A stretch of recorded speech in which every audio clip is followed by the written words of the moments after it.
Hi అండి. ఈరోజు నేను ములక్కాడ టమాటా జీడిపప్పు కర్రీ ఎట్లా చేయాలో చూపిస్తున్నా. ఫస్ట్ ఒక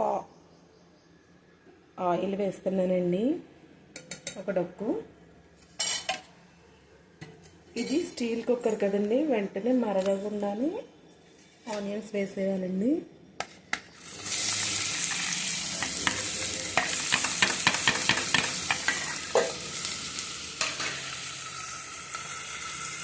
ఆనియన్స్ చాలా చిన్నగా తరగాలండి. ఆనియన్స్ చిన్నగా తరగటం వల్ల కూర చాలా టేస్టీగా ఉంటుంది. మిగతా వాటి కంటే కూడా పెద్దగా తరిగినది అంత టేస్ట్ ఉండదండి. ఆనియన్స్ సీక్రెట్ ఇదే. ఆనియన్స్ని చిన్న మంట మీద ఫ్రై చేయాలండి, టేస్టీగా ఉంటుంది. కూర ఎప్పుడు చిన్న మంట మీదే వండాలి.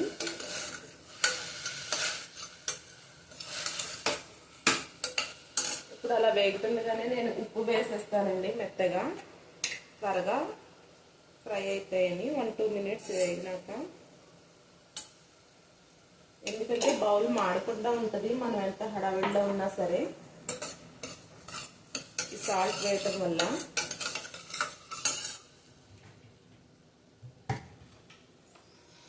కొంచెం మీడియంలో పెట్టాను.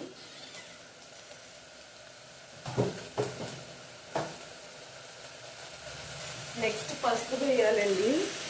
ఇలా వేగుతుండగానే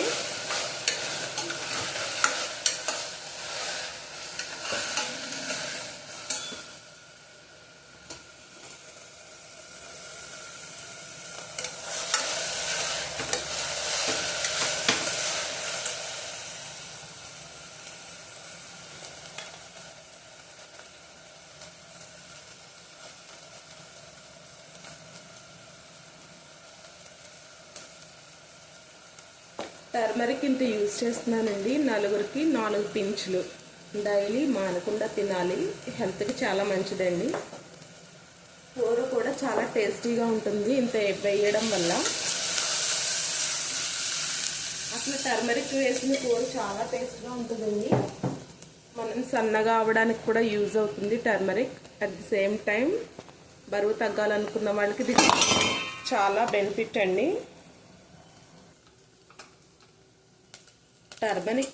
టర్మరిక్ని ఇలా వేసినప్పుడు ఫ్రై చేయటం వల్ల స్మెల్ రాదండి. మెయిన్ కలర్ఫుల్గా ఉంటుంది, టేస్టీగా ఉంటుంది. మామూలుగా టర్మరిక్ తక్కువ వేస్తే అంత టేస్ట్ ఉండదండి కర్రీ. నేను ఇది అబ్జర్వ్ చేస్తే మీకు చెప్తున్నా. చాలా రుచిగా ఉంటుంది, కానీ ఇలా ఫ్రై చేయాలండి. ఫ్రై అవ్వకుండా మాత్రం టర్మరిక్ వేసి మూత పెట్టకూడదు ఎట్టి పరిస్థితుల్లో, లేకపోతే టర్మరిక్ స్మెల్ వస్తూనే ఉంటుంది. ఆనియన్స్ని చిన్నగా కట్ చేయడం వల్ల త్వరగా ఫ్రై అయిపోతాయండి. సాల్ట్ వేసిన త్వరగా కుక్ అయిపోతుంది. స్టీల్ పాత్ర యూజ్ చేయడం వల్ల కర్రీస్ కూడా త్వరగా ఉడికిపోతాయండి. కడగటం కూడా చాలా ఈజీ. జస్ట్ ట్యాప్ కింద ఇలా పెట్టగానే 1 మినిట్లోనే నీట్గా క్లీన్ అయిపోతుందండి. చాలా ఈజీ. అందుకే నేను స్టీల్ పాత్రలు ఎక్కువ వాడతాను, హెల్త్కి కూడా మంచిది కాబట్టి. నెక్స్ట్ ములక్కాడలు వేసేస్తున్నానండి. ఇవి కూడా ఒక షాలో ఫ్రై చేస్తాను, ఎందుకంటే ములక్కాడ మెయిన్ విడిపోతుంది కదండి కర్రీ వండినప్పుడు అందరికీ.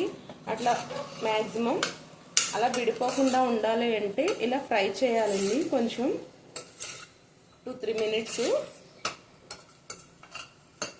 అలా ఫ్రై చేయడం వల్ల కుక్కర్ విజిల్